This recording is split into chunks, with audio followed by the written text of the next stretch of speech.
નમસ્કાર. આજે આપણે ધોરણ 12નો એક ટોપિક સિન્સ અને ફોર વિશે અભ્યાસ કરીશું.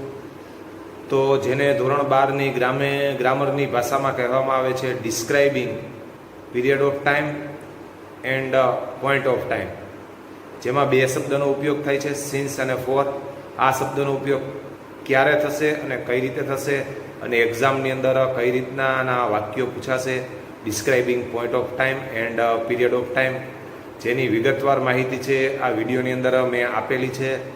તો વિદ્યાર્થી મિત્રો, આ વિડીયો છે આપ જુઓ શાંતિથી અને સમજવાનો પ્રયાસ કરો. અસ્તુ. જય હિન્દ, જય ભારત.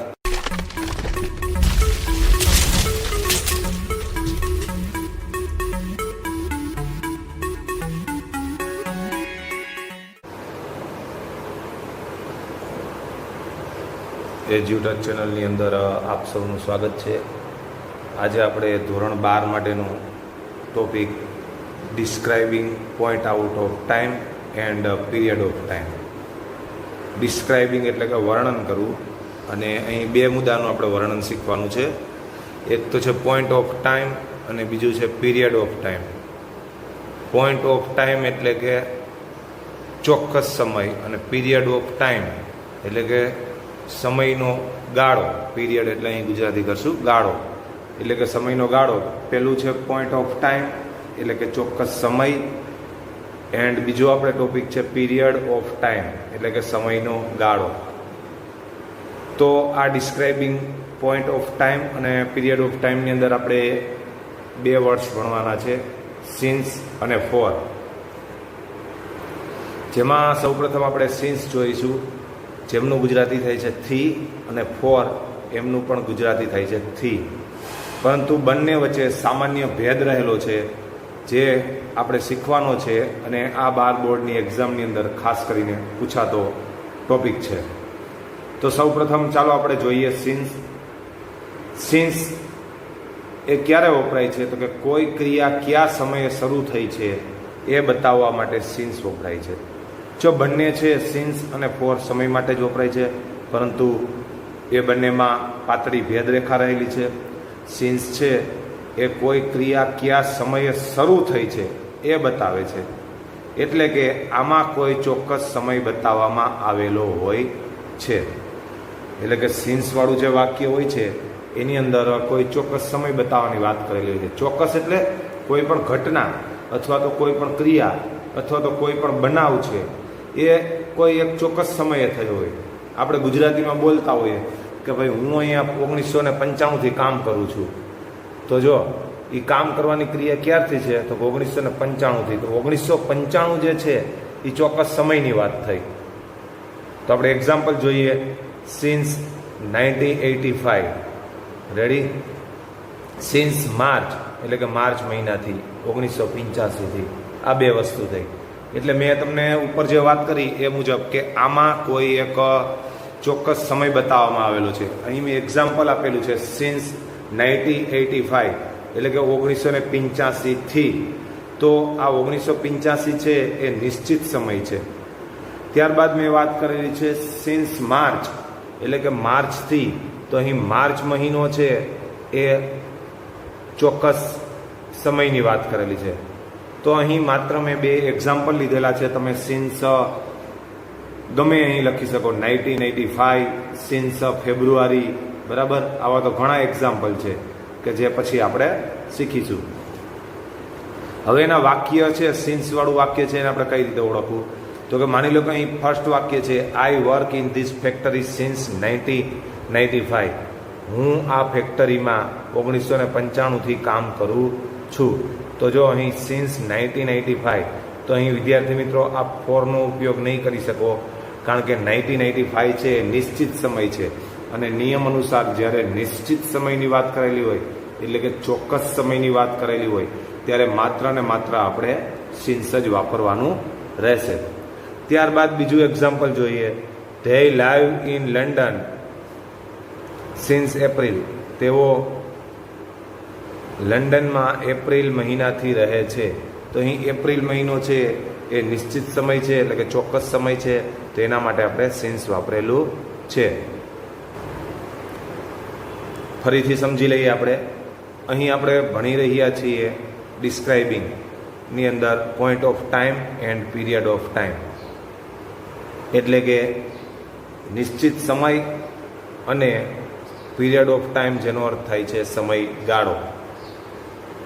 તો જેમાં બે શબ્દ આવે છે સિન્સ અને ફોર. બંનેનું ગુજરાતી થાય છે થી, એટલે કે આટલા સમયથી, પરંતુ બંને વચ્ચે થોડોક ભેદ રહેલો છે, જે આપણે આજે અહીં સમજીશું. સૌ પ્રથમ આપણે સિન્સ સમજીએ કે કોઈ ક્રિયા કયા સમયે શરૂ થઈ છે એ બતાવે છે. તો એનો મતલબ એ થયો કે આમાં કોઈ એક ચોક્કસ સમય બતાવવામાં આવેલો હોય છે. તો સિન્સ છે એના આપણે સામાન્ય રીતે વિદ્યાર્થી મિત્રો વાત કરતા હોઈએ કે હું છેલ્લા 1995થી આ સંસ્થામાં કામ કરું છું. તો અહીં 1995 છે, એમાં તમે ફોર નહીં વાપરી શકો, પણ સિન્સ ઉપયોગ કરવો પડશે. ત્યારબાદ બીજું ઉદાહરણ આપણે ગુજરાતીમાં લઈએ કે આપણે સામાન્ય વ્યવહારમાં વાત કરતા હોઈએ છીએ કે અમો 2 મહિનાથી આ સ્થળે ફરવા ગયા નથી. તો 2 મહિના છે, અમો ફેબ્રુઆરી મહિનાથી આ સ્થળે ફરવા ગયા નથી. તો ફેબ્રુઆરી મહિનાથી તમે કહો છો કે ફેબ્રુઆરી મહિનાથી આ સ્થળે ફરવા ગયા નથી, તો ત્યાં તમે ફોર નહીં વાપરી શકો, પણ સિન્સ ફેબ્રુઆરી વાપરવું પડશે. એટલે કહેવાનો મતલબ એ રહેલો છે કે જ્યારે કોઈ ચોક્કસ સમય બતાવવામાં આવેલો હોય ત્યારે આપણે ફરજિયાતપણે સિન્સનો જ ઉપયોગ કરવાનો હોય છે. એક્ઝામની અંદર તમને આ રીતનું વાક્ય આપેલું હોય ને એમ કે પાર્ટ ઓફ ટાઈમનો ઉપયોગ કરો, અથવા તો પાર્ટ ઓફ પીરિયડ ઓફ ટાઈમનો ઉપયોગ કરો, અથવા તો પોઈન્ટ ઓફ ટાઈમનો ઉપયોગ કરો. તો જ્યારે પીરિયડ ઓફ ટાઈમનો ઉપયોગ કરવાની વાત કરેલી હોય એક્ઝામની અંદર, ત્યારે વિદ્યાર્થી મિત્રો તમારે ફોરથી વાક્ય બનાવવાનું રહેશે. અને પોઈન્ટ ઓફ ટાઈમની વાત જો એક્ઝામની અંદર સૂચના આપેલી હોય તો એમાં તમારે છે એ સિન્સનો ઉપયોગ કરવાનો રહેશે અને પીરિયડ ઓફ ટાઈમ માટે ફોરનો ઉપયોગ કરવાનો રહેશે. તો આપણે એક્ઝામ્પલ અહીં જોયા. આઈ work in this factory since 1995. હું 1995થી આ ફેક્ટરીમાં કામ કરું છું. તો અહીં 1995 છે એ સમય ચોક્કસ સમય થયો, માટે અહીં આપણે સિન્સ વાપરેલું છે, ફોરનો ઉપયોગ કરી શકાશે નહીં. અહીંયા આપણે એમ નહીં બનાવી શકીએ કે I work in this factory for 1995, કારણ કે ફોર છે એ સમયના ગાળા માટે વપરાય છે. અહીં 1995 છે ચોક્કસ સમય છે, માટે આપણે સિન્સનો ઉપયોગ કરેલ છે. ત્યારબાદ બીજું example A they live in London since April. તેઓ એપ્રિલથી લંડનમાં રહે છે, એટલે કે અહીં એપ્રિલ માસ છે ચોક્કસ સમયગાળો છે. તો ચોક્કસ સમય છે તો એના માટે આપણે સિન્સનો ઉપયોગ કરેલ છે. અહીં આપણે એમ નહીં જ કહી શકીએ they live in London for April, કારણ કે સમયગાળાની વાત હોય ત્યારે જ આપણે ફોરનો ઉપયોગ કરી શકીએ છીએ. તો આપણે સિન્સ સમજ્યા બાદ હવે આપણે સમજીશું ફોર. તો ફોર છે એનું ગુજરાતી પણ થાય છે થી, પરંતુ ફોર છે એ છે નિશ્ચિત સમયગાળો બતાવે છે, એટલે કે ક્રિયાનો સમયગાળો બતાવે છે. કોઈ નિશ્ચિત ટાઈમ નથી બતાવતું, પરંતુ ક્રિયાનો સમયગાળો, એટલે કે આ ક્રિયા છે એ કેટલા સમયથી થઈ રહી છે એ ગાળો જ્યારે બતાવવાનો હોય સમયનો, ત્યારે ફોરનો ઉપયોગ કરીએ છીએ. એટલે કે જ્યારે વાક્યમાં ફોરનો ઉપયોગ થયેલ હશે ત્યારે તે વાક્યમાં ક્રિયા ક્યારથી શરૂ થઈ હશે તે દર્શાવતું હશે. હવે આપણે એના એક્ઝામ્પલ જોઈએ. You have stayed Ahmedabad for 3 months. તમે 3 મહિનાથી અહેમદાબાદમાં રહો છો. તો જો અહીં 3 month છે એ સમયનો ગાળો છે. કેટલા મહિનાથી? તો કે છેલ્લા 3 મહિનાથી. તો આ વાત થઈ સમયના ગાળાની, એટલે અહીં આપણે સિન્સ નથી ઉપયોગ કર્યો, પણ ઉપયોગ કરેલો છે ફોર. એટલે કે વાક્ય આમ બન્યું, you have stayed Ahmedabad for 3 months. ત્યારબાદ સેકન્ડ એક્ઝામ્પલ લઈએ. Rajesh were teaching to the students in Modi school for last month. Rajesh છેલ્લા મહિનાથી મોદી શાળામાં વિદ્યાર્થીઓને ભણાવી રહ્યો છે. તો જો અહીં લાસ્ટ મંથ છે એટલે કે છેલ્લા મહિનાથી, જે સમયનો ગાળો દર્શાવે છે, એટલે આપણે અહીં ઉપયોગ કરેલો છે ફોર, નહીં કે સિન્સ. સિન્સનો ઉપયોગ કરવો હોત તો આપણે અહીં નિશ્ચિત સમય બતાવવો પડ્યો હોત, પરંતુ અહીં નિશ્ચિત સમય નથી, લાસ્ટ મંથ છે, જે સમયનો ગાળો બતાવે છે કે છેલ્લા મહિનાથી. કેટલા સમયથી? તો કે છેલ્લા મહિનાથી. આપણે વાત કરી એ મુજબ અહીં કોઈ ક્રિયા ક્યારથી શરૂ થાય છે તો કે આ ભણાવવાની ક્રિયા છે એ છેલ્લા મહિનાથી શરૂ થઈ છે રાજેશની મોદી સ્કૂલની અંદર. એટલા માટે અહીં સમયગાળાની વાત હતી, એટલે આપણે ઉપયોગ કર્યો હતો ફોર લાસ્ટ મંથ. હવે આપણે સિન્સ અને ફોરમાં કયા કયા શબ્દો આવી શકે છે એના વધુ ઉદાહરણ જોઈએ. હવે આપણે સિન્સ અને ફોરને ટૂંકમાં સમજીએ તો સિન્સ, તો અહીં મેં કેટલાક ઉદાહરણ લખેલા છે. સિન્સ 1995 એટલે કે 1995થી. સિન્સ માર્ચ એટલે કે માર્ચ મહિનાથી. સિન્સ ટ્યુઝડે એટલે કે મંગળવારથી. સિન્સ ટ્યુઝડે એટલે કે મંગળવારથી. ત્યારબાદ છે સિન્સ 4 PM એટલે કે 4 વાગ્યાથી. જો અહીં કોઈ સમયની પણ વાત આવી શકે, બરાબર, પણ કહેવાનો મતલબ એ છે કે સિન્સમાં ચોક્કસ સમય હોવો જોઈએ, બરાબર. એટલા માટે અહીં સમયમાં સિન્સ 4 આપેલું હતું, એટલા માટે વાપર્યું છે સિન્સ. તો આ હતા આપણા ઉદાહરણ કે 1995થી, માર્ચ મહિનાથી, મંગળવારથી, 4 વાગ્યાથી. તો આ બધી વિદ્યાર્થી મિત્રો હતી ચોક્કસ સમયની વાત, એટલે આપણે યુઝ કર્યો હતો સિન્સ. ત્યારબાદ હવે આપણે સિન્સ અને ફોરને ટૂંકમાં સમજીએ. એની અંદર ફોરના થોડાક ઉદાહરણ લઈ લઈએ. જો આવા તો અસંખ્ય ઉદાહરણ હોય, અહીં માત્ર મેં આપને સમજૂતી માટે ઉદાહરણ આપ્યા છે. બાદમાં આ પર બીજી અન્ય રેફરન્સ બુકની અંદરથી આ માહિતીને વધુ સારી રીતે સમજી શકો છો. ફોર, તો ફોરનો ઉપયોગ આપણે જોઈએ. ફોર 1 year એટલે કે 1 વર્ષથી. તો જો છે કેટલા સમયથી, તો 1 વર્ષથી. તો અહીં સમયનો ગાળો થયો, તો આપણે ફોરનો યુઝ કરીએ છીએ. ત્યારબાદ છે ફોર 6 weeks એટલે કે 6 અઠવાડિયાથી. તો એ કેટલા સમયની વાત થઈ, તો 6 અઠવાડિયા નહીં.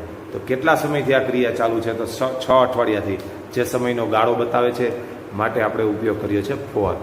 ત્યારબાદ આવે છે ફોર 2 months. કેટલા મહિનાથી, તો કે 2 મહિનાથી.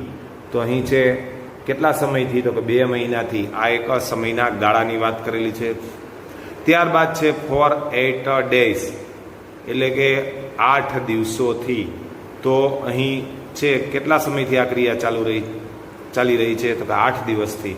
એ સમયનો ગાળો બતાવે છે, માટે ફોર 8 daysની આગળ આપણે ફોર લગાવે છે. આવા તો અસંખ્ય ઉદાહરણ હોઈ શકે. અહીં મેં માત્ર તમને સમજૂતી માટે સમજાવ્યું છે.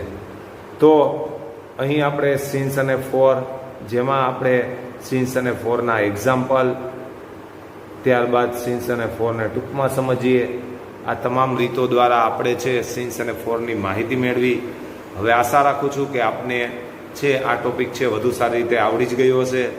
તો આ હતું આજનું આપણું period of time and second example લઈએ તો પોઈન્ટ ઓફ ટાઈમ. તો આ બે વસ્તુ આજે આપણે શીખ્યા. એક્ઝામની અંદર તમને આ રીતે પૂછે છે કે ડિસ્ક્રાઇબિંગ પોઈન્ટ ઓફ ટાઈમ, તો એ વાક્યની અંદર તમારે છે સિન્સનો ઉપયોગ કરવાનો રહેશે, કારણ કે પોઈન્ટ ઓફ ટાઈમ એટલે ચોક્કસ સમયની વાત છે. ત્યારબાદ છે તમને એક્ઝામની અંદર એક્ઝામ્પલ આપેલું હોય અને તમને આ રીતના સૂચના આપેલી હોય પીરિયડ ઓફ ટાઈમ, તો એની અંદર તમારે છે એ ફોરનો ઉપયોગ કરવાનો રહેશે, કારણ કે પીરિયડ ઓફ ટાઈમનો અર્થ થાય છે સમયગાળો. અને જ્યારે સમયગાળાની વાત કરેલી હોય ત્યારે આપણે નિયમ મુજબ ફોરનો ઉપયોગ કરીએ છીએ. તો તમે હવે રેફરન્સ બુકમાંથી વધારે ઉદાહરણો લઈને સિન્સ અને ફોરની છે પ્રેક્ટિસ કરી શકો છો. આશા રાખું છું આ મુદ્દો છે તમને સારી રીતે સમજાઈ ગયો હશે. આપનો દિવસ છે શુભ મંગલમય રહે. અસ્તુ. જય હિન્દ, જય ભારત.